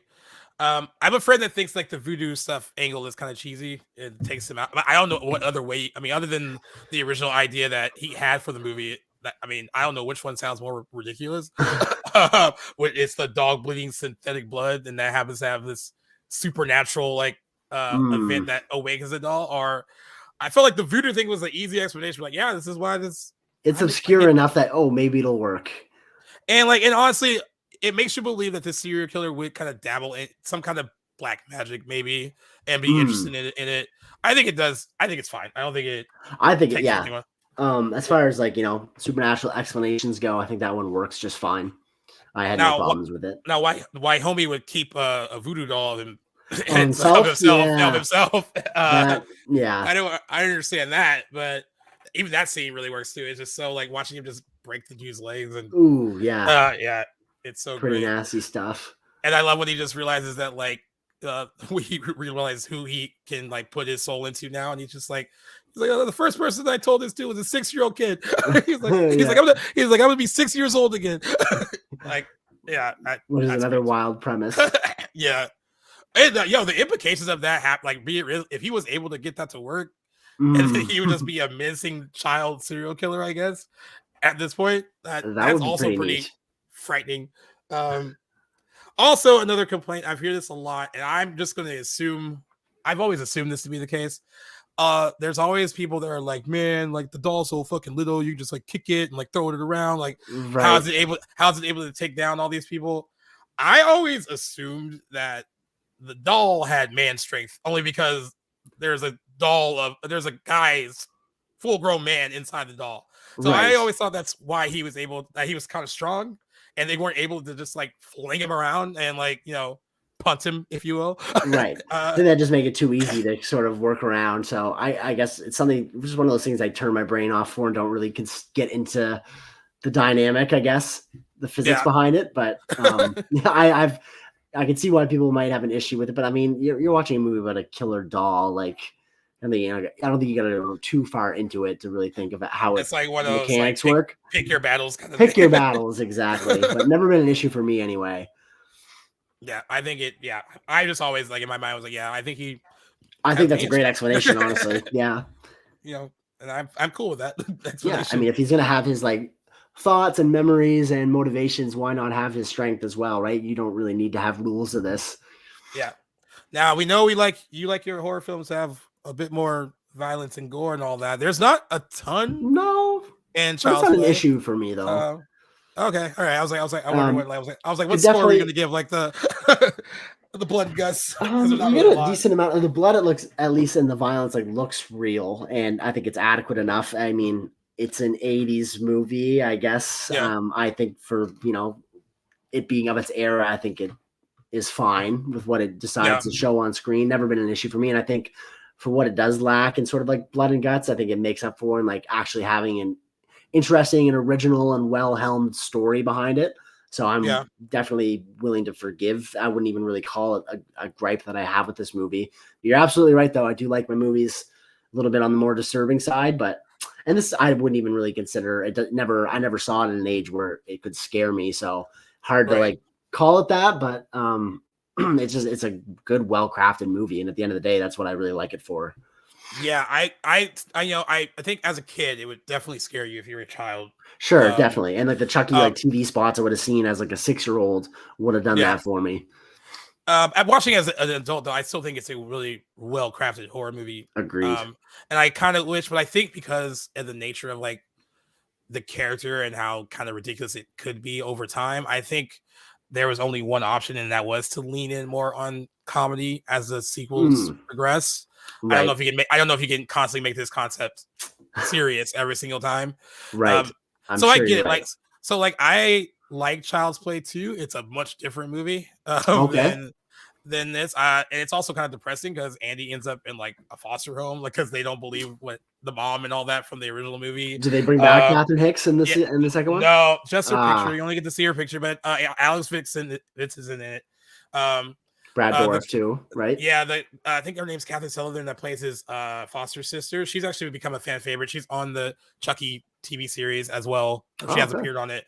Cool. So there's stuff to like about it, but I think you're like 15 minutes in where you're like, oh, this is gonna be more funny than serious. That I don't think would work for me. Yeah, and then Child's Play 3 is not good. Bride and Chucky was like kind of a rejuvenation of it, and they went full silly, and they were like, you just accepted it. Right, what it was, and that's kind of how I look at the Chucky movies, like growing up. And that's how they've all gone, and that's how they've gone since then. How many are there? Do you think? So they said 7 sequels have been made. And a TV show. And the TV show started in 2019, did it? Yeah, and it's in season 3 right now. Actually, it will be. It released the first half of season 3, and they're going to be filming the second half now that the strikes are over. Okay. So, I mean, the character has remained popular since 1988, and then there was the remake. So they have the rights to remake the original movie, but couldn't do anything about the sequels. There was some issue with the ownership with like the first movie compared to like the other ones that were made. The reboot's not bad. I'm not which was also from 2019, was it? Yeah, I believe so. So I thought they were coming out at the same time. I seem to remember that anyway. So it's like, the sequel says a lot about like kind of the modern, like almost like AI things kind of taking over, and it's less about like computers and like being taken over by like stuff like that. So there's an interesting angle there, but it's definitely not as good as the original movie. But Mark Hamill does the voice of Chucky, so that's fun. No way. That is awesome casting. Yeah. But yeah, as a standalone, just Child's Play on its own, the 1988 movie is, I think, much better than it has any right to be. Exactly. It really does, especially considering everything that came out after it. I kind of like compare it to Hellraiser in that sense, and I'm sure there are good and bad Hellraiser sequels, mostly bad, but this seems to be up there as well. But a really, really solid first movie, first entry in the series, without a doubt, and like one that I plan on coming back to in the future. I'm sure several times. I really enjoy every minute of Child's Play. More, like you said, just better than it has any right to be. Yeah. And things didn't always look that great. So they said there was a test screening that they held for that got negative reviews after a 2-hour rough cut was shown to audiences and Kirshner and Mancini subsequently cut 25 minutes of the film to reduce the amount of time Chucky was on screen. Something that Kirshner had advocated for during production to build suspense in a similar fashion to Jaws or Alien. Holland repeatedly clashed with him over showing Chucky more. And I think in the long run, showing him less. And I'm guessing that what they meant is that you would have seen him a lot more probably in those initial attack with like Maggie and all that stuff. It would have been more clear that he was there. They also think that the test screening flopped because of the person that they used for the voice, because it wasn't Brad Dourif during the test screening. There you go. And they realized then that they need to get back to him and have Brad Dourif do all the ADR for Chucky. Well, actually, just a fun, another bringing it back to Hellraiser. I noticed that was something they did too. The character of Frank, the monster, isn't voiced by the same person who plays Frank when he's not all done up like that, which I thought was just different. And why not have the same actor play him with all the makeup on? That guy, he's actually in a bonus feature on the Hellraiser Blu-ray, and he said, I wish they didn't do that, but it's just the nature of the beast. But he's like, what's interesting though is that they used him doing it in a real American accent, because he appears in the second one in a scene, and it's his actual voice, him doing a British actor doing an American person's voice, but they use his real voice in the sequel. So he's like, why didn't they do that? Yeah, for the first movie. I just think that's a weird thing to do.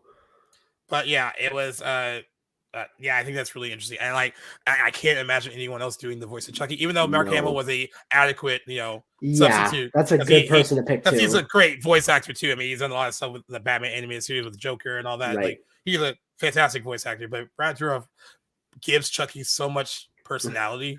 Yes, he does. That I wouldn't want that to be any other way. I don't think. And then also Child's Play, MGM made the controversial decision to not release the film during the Halloween season, and they moved the date to Veterans Day weekend. That was, I guess, a bone of contention with the people that made it, because they're like, hey, this will sell better over this is a Halloween. Yes, through and through. But they said the film was heavily promoted for 3 weeks before release through television spots, emphasizing audience reactions directed towards 12 to 20-year-olds and intended to position Chucky as the new terror icon. And when the film was finally released, it opened at number 1, grossing $6.5 million. That's like a number 1 opening. It's so weird to get figures like that from the 80s. They're like, oh, that's a hit. Totally. A far cry from what we get now. But for a budget of like pretty much the same, right? Yeah. And budget was $9 million, and it ended up making $44.1 million worldwide. And it was United Artists, because they made the movie in conjunction with MGM. It was their second highest grossing film in 1988 after Rain Man. So that's good for behind them. The Best Picture winner. That's pretty good company. Yeah. And it has a 73% fresh rating on Rotten Tomatoes. And wow, interesting. Cinema Score audiences gave it a B when it first came out. Okay. Which is not bad. Roger Ebert liked it. I saw that, right? Normally, I think he would not go near something like this, but What did he have to say? Anything in particular to say? Do you have his review in front of you? Or no, he called it a cheerfully energetic horror film, and he praised the script and how intelligent the screenplay was. And, it's not really it's not like a lot of gore or anything, so he probably was happy about that. Exactly, yes. The New York Times called it a clever, playful thriller. It said it's the deft wit and swift editing that keeps us off guard, no matter how predictable the plot might get. And Variety said called the film a near miss, but he commended Tom Holland's impressive technical skill and the actors for keeping straight faces during these outlandish proceedings. Yes, probably one of the harder things to do in this movie. Los Angeles Times called it scary yet darkly funny. This thriller of the supernatural from the director of the terrific Fright Night moves with the speed of a bullet train and with style to burn. One bad review came from the Chicago Tribune, gave it 1 out of 4 stars, and wrote that it would probably be sickening if it weren't so relentlessly stupid. Jesus. Maybe that was Roger Ebert in disguise. Disguise, right? He wrote for the Chicago Tribune, didn't he? Tribune, yeah. That's hilarious. There were some controversies. A lot of people think that the film inspired real life crimes. I don't really agree with that. Yeah, I know that there was a little bit of a concern that this might inspire violence in children, right? When it was first coming out, there was a little bit of dialogue surrounding that. I think that's kind of also grasping at straws. But is there any more details there? Well, they think that it was really responsible in inciting violence within children. I guess there was one incident where during one of the murders, they recorded themselves saying, "Hi, I'm Chucky. Want to play?" So already on that. Child's Play 3 was cited as the inspiration for 2 murders, which took place in the United Kingdom in December 1992 and February 1993. The murder of Suzanne Caber and the murder of James Bulger. That's as a 6-year-old was forced to listen to recordings of the gang leader repeating that catchphrase over and over again. And Tom Holland said in response to both murders and defending the film, stating that viewers of horror movies could only be influenced by their content if they were unbalanced to begin with. I think that's a great explanation and probably very, very true. Exactly. Yeah, I agree with that. I'm not a big proponent of blaming film and media TV for me either. To an extent, I guess there might be examples in history that I might change my mind on, but definitely not in this case. Yeah, I agree. So I mean, sometimes I think it's reaching, and I think this one might be as well. Yeah, certainly. So the real question is, are you team Chucky or Annabelle? Who's your horror doll? Who's the best, you think? Chucky for sure. At least Chucky has personality. Yeah. Annabelle's a creepy. Annabelle's a creepy image for sure. Definitely. But yeah, it's definitely Chucky. Yeah. And I don't know. Like, I mean, can you? It is like we mentioned it earlier, but like it's kind of funny to think that like he is up there with like the Jason Voorhees and Michael Myers and Freddy Krueger. I think when you think of horror movie icons, you also throw him in there too. I do for sure. I don't know that I think that he gets adequate representation as like a horror movie icon. Do you agree, or do you think that you see enough of him? I don't know that I see that he gets the love that I think he deserves. I think he's a very popular horror movie icon, but I don't like sometimes you don't. But sometimes you don't hear him mentioned with the other ones. I'm thinking more in like recent years. I think I've seen a lot of shout-outs for Chucky as a horror villain, but he's awesome. I think too, for some people, if they haven't seen the first Child's Play, there's an assumption that this must be like a really, at least even that first movie might be stupid, right? And for those who haven't seen it, it came out in 1988, it's 35 years old, so you have a lot of time to have seen it, right? But it's so different from the other ones that follow, though. It really is a more has a much more serious tone. Like, we made jokes about like some of the comical line readings from Chucky and all that. Yeah, it's got comedy in it for sure, but it's not a comedy. But it's definitely not done in the way where it's a detriment to the movie. Like not at all. Like you're laughing, almost like you're laughing at the whole first time you hear him talking to the dog's voice because it's almost uncomfortable. Exactly. You're feeling good about it though. It's helping the movie anyway. Yeah, I thought so. Like that one moment on the elevator when that old lady says like ugly doll, and then he just goes like, it's "Fuck going up." you." That was good. That was so awesome. Good. I'm kind of honestly turned off from like even really exploring the sequel since I kind of know the history with the Yeah, series. I kind of like wondering what you'll think of them, and I don't really have any ambition to watch them. I just like enjoy what I know from this one, and don't. yeah, I just feel like the other ones are just want going to to do ruin me a it. disservice. Yeah, exactly. But how Yeah, many of the sequels have you seen? I've seen all of them, but some Oh only once. wow. So Okay. some only once. So I have I Child's Play 2. I watched a fair amount of times. Child's Play 3, a decent amount. It's not good though. I've seen Bride Okay. Chucky a few times, but then after that, it's really I only saw Seed of Chucky once. I was like, this is too ridiculous. And then, Yeah, I feel like I'd get lost the there. and then the straight to video ones are decent, but they're not like great. I know a lot of people do like Call of Chucky and the ones they did direct to video, but I only watched them once. I see. And revisit them.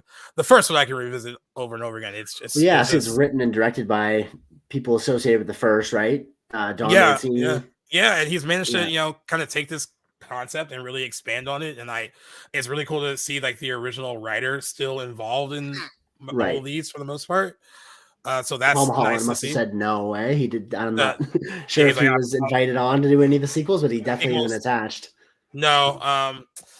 And I think it was pretty clear after because the second one opened at number 1 too and had a bigger opening weekend, but grossed less. And I think it became clear that like this is, some people will like the whole like leaning in on the comedy, and some people won't. It is gory. You might like that. There's some gory stuff in Child's Play 2. Okay. Chucky also goes through the ringer by the end of it. Like I don't even know how the dog can come back after what happens to him. But I mean, after what happens to him in the first one too. I'm not really under the impression. I'm curious if they thought this was going to have sequels the way they wrote the ending of this one. I guess it must be too popular not to. Oh, I was wondering what since we were talking about Andy's line readings, do you like what should be like a good needle drop for him after the whole like we're friends to the end?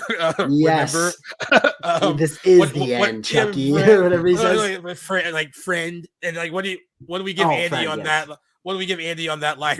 The line itself is iconic. The line is better than its delivery, I think. It feels very much like a 6-year-old was just told what to say. It's definitely one of his better lines for sure. I feel like it's delivered just like everything else he says in the movie.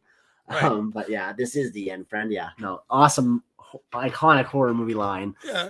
I also want to give credit too, because we did talk. I made the comment about the doll being strong and all that. The actors do a good job of conveying that they're struggling with something that, even though it appears very small, is like they're like the scenes where like she has to like hold the door shut and he's like trying to get in, stabbing the knife through the door, and like the whole like struggle with the cop in the car. Like that was a great scene too. They all sell very well the kind of strength of him. And I know it probably was ridiculous on set, but they sell it completely well. So that's another kudos to that. Completely agree. A lot of physical acting involved with not just the line delivery. And I'm also not annoyed because usually with movies like this, I get annoyed when like, oh, it's not dead yet. So when they set it on fire and he goes to get the first aid kit and it's gone, I'm like, all right, well, yeah, cool. Then he just like it felt very tropey. Like, not gonna lie, kind of I was like, hey, are we not done yet? But it's been done worse in movies for sure. And then I'm dying laughing when the cop's partner comes in and he's like, well, he's talking about he's dead, whatever. And he breaks through the grate and like grabs him by the throat. Right. And he has this whole dialogue where he's like, kill him, strangle him. He's like telling his body to basically kill the cop. Like, that's so good. It's ridiculous, but it is ridiculous. Even in that like silly moment there, I was like, I bought every moment of that. Definitely. And then he has a funny line too. He's like, who's going to believe me about this? Yeah. When he's like, do you believe me now? And he's like, yeah, I do. But who's going to believe me? And like, that is pretty much almost ends everything on a kind of dire note. Cause like, I'm glad you don't really get scenes of like, what happens next. Cause really it's like, no one's going to believe them really. No, I mean, like, exactly. They leave at the perfect spot. Yeah. And like completely bleak. But like, I think that is like, that's a tough sell. They're not going to be able to convince anyone.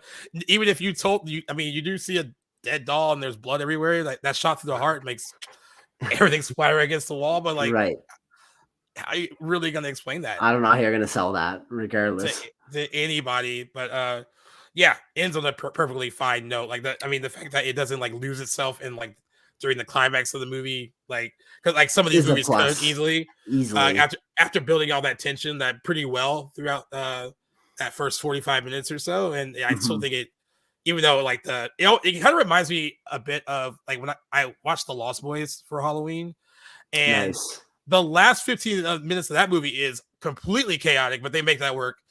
And like that's True. really kind of what it reminded me of. Like it gets a little like it's all frenzied because like they're trying to rush up to the apartment while he's about to steal the kid's soul, and then like there's a lot that goes on, but they make it work. Actually, I'm really glad you brought up the Lost Boys because I was like kind of kicking myself for not bringing this up in our talk about Us and how are you aware of that whole sequence of the boardwalk? Oh, Santa Cruz is exactly where they filmed Lost Boys. Yeah, and it's actually mentioned in like in the movie Us. Like, remember when she asks, she goes telling her like, "Go look at the filming a movie over there," and that's supposedly that's the Lost Boys. Yeah, exactly. I just thought it was a really cool detail. I had that written down to bring up when we were talking about it, and just never got around to mentioning it. So thank you for reminding me about that. I figured that you would have really enjoyed that detail. Oh, I definitely did. Santa Cruz was very happy to have the Lost Boys film there, but they were like, "You have to change the name because we cannot let you call Santa Cruz the murder capital of the world." Which is why they changed it to Santa Carla. But Santa Carla. I was going to ask you next what it was. But if you're familiar with what that looks like, you know it's Santa Cruz. You're like, "Oh, that's Santa Cruz." But yeah, they did not. Is that actually true though? With the murder capital of the world? No, but they didn't want. Yeah, but because they for the sake of the movie, they were like, if they were filming there, they're like, "Hey, you can use our name," and then they like read because like when you go to the city and you have to read the script first, like someone that's in charge of like granting permits and all that, they read it. Right. And which is why, with Scream had a lot of issues when they were filming at their original high school. They had to go to another one because they finally read it. They finally read it because they're like, "Oh, you can't film this like stabby teenager movie here." Like, and so opportunity. So like, they're like, "Yeah, totally film here. Just change the city's name so they don't think that Santa Cruz is the murder capital of the world." But what are any final thoughts? What score are you giving Child's Play this time around? Probably like a 7.5 out of 10. Like, there's not too many points I would take away from it. It's a very enjoyable movie, but like you said, better than it has any right to be. Strong suit being Brad Dourif's performance. The special and visual effects in this movie for its time are still incredible and hold up today. And just one of the highlights in the movie. I guess they're more shown off towards the end of the movie, but they still look great all these years later, like 35 years of Child's Play, and I think it's great. I wish I'd seen it sooner, honestly. But for those of you maybe that hadn't ever considered watching this movie because you feel like you kind of know what the Chucky series is all about, I would caution you against that, at least for the case of this first movie, because it is very, very different from the other sequels. Although I haven't really seen them, I just knowing what I know. You get the gist. Yeah, exactly. This is a standalone, I think, and much better than the movies that come after it. But overall, about a 7.5 out of 10. I thoroughly enjoy it. I know I'm going to watch it again in the future, and I'm glad to have had the chance to rewatch it today. I don't know. It's still very much a Halloween movie. I wish we had covered it during then, but that's the thing about what we're doing glad we squeezed it out. Because we're doing this and another horror movie after this. This is odd that it was a November release. It does because it feels weird. Like, I mean, it seems like the perfect Halloween time release. I'm wondering what it didn't want to compete against at the box office, if that had something to do with it. Like, I'm thinking of what's an 88. I guess there was Halloween 4. Halloween 4, that probably that could have been it. And that was like a big Michael Myers comeback. So and that came out in October, did it not? Yeah, it came October. Yeah, so they probably didn't want to mess with that. So it worked out. It made money, so it still worked out. It didn't suffer, that's for sure. Yeah, I would 7.5 it. As well. Nice. Okay. On the same page. I think it's like I said, I think it's solid. It's pretty, like I said, it's a really tight screenplay too. It comes in and gets out. It's not really exactly. Like there. I don't think there's any dragging in it at all. Like, it's I feel like every sweet spot for time. Right. Every moment's necessary, and it doesn't feel like you have any filler at all. Right. And I also think like the concept itself is just really smart. And original at the time too. Yeah. And it holds up very, very well. I guess the only thing that we both said, it's crazy that a child could walk around alone in Chicago and take the train. Yeah, a 6-year-old child. But guys, suspend some disbelief a little bit right there. You gotta understand that he's 6 and he almost gets blown up. Oh, and he also runs towards gunfire in this movie. Yeah, when there's shots going off, he's like running towards it. Thinking Chucky's there. Like, just brave little kid. Yeah, but other than that, guys, it's a very solid horror movie. And absolutely. God, I can't believe we've had Chucky in our lives for 35 years and he's not going anywhere. He's still very much. The show is still on what, season 4? You say it's season 3, right? So the back end of season 3 is okay. Yeah, so they're filming that now or soon. So that's funny that very much part of the competition. never would have guessed that would be like worthwhile or that it would have any sort of positive review thinking about a Chucky TV series, but Yeah. good for it. All the power to it.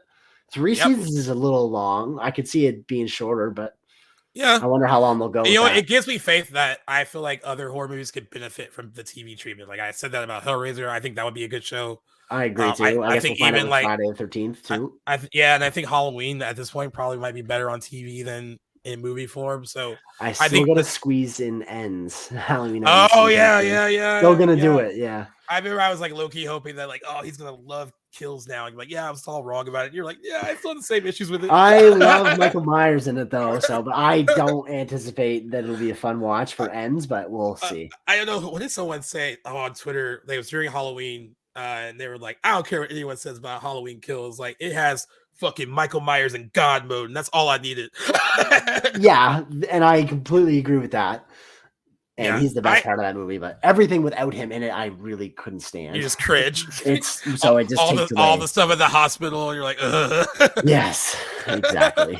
But Hey, Michael Myers is great. Last 15 minutes is solid though. I mean, sure, pretty good. Absolutely. you're like most of it, for the most part, for sure. I think that scene of him masking up again and taking everybody on is chef's kiss. Yeah. But yeah, I just hear that it doesn't follow that trajectory in Halloween Ends, so that's why I'm anticipating. Yeah, dormant Michael Myers. You're gonna throw some chairs, my friend. Yeah, some chairs. Maybe by the next time we're chatting. Obviously, aside from today, when we cover what we're covering next, I think maybe I'll have had that watch in. I kind of can't wait to that. Yeah, it should be a fun chat. I'm sure I'll be in the passenger seat for that one. You might be, and that's fine. And that's and it's kind of good that we're gonna have guests on for that. So like you can just piggyback off of what I'm assuming will be excitement for said movie, right? But yes, in the meantime, thank you for listening to our talk about Child's Play. It was a fun revisit for me today, and a good one for you. This was one we both agreed on. So yeah, good. Very glad to. And same score, so nice. Which is rare. That's great. I mean, usually we're pretty close, mostly, but that to land on the same number is great. Yeah. All right, sign us on off, my friend. Yeah. Okay. Well, that's been episode 131. Oh wait, actually, you know what? I forgot. Box office. Before we sign off, yes, we have a box office for you guys. Okay, great. I'm glad you caught that because I would have won right into that. Eli Roth's Thanksgiving, which is finally hitting the big screen after being introduced as a fake trailer in 2007 in the middle of Grindhouse. Grindhouse, if anyone doesn't know, was the double feature directed by Rob Rodriguez and Quentin Tarantino. In true Grindhouse fashion, they had fake movie trailers that played kind of like the intermission of the movie, and there were a lot directed by some great people. Rob Zombie did some, Edgar Wright, but Eli Roth's Thanksgiving was one that's like, oh, I would love to see that be a movie. The trailer, it really is like a play on, if you ever watched the trailer for the original Halloween, it's very much in that same vein. And he finally is making it into a movie. This has been talked about since 2007, and then it came up again in 2010, and then a few years after that, and then I was like, all right, maybe it's never going to happen, and then now it's finally going to happen. Right. This is going to be a big test of, is this real hype, or is this just like horror movie small inner circle hype that we were kind of like similar to Snakes on the Plane when that took the internet by storm, and then it didn't do as well as they thought it would. Right. I have no real things to compare this to because we haven't really had a true slasher movie like this in a while. I mean, you can count Halloween, but that's different. Definitely different. Yeah, an original like this, been a long time.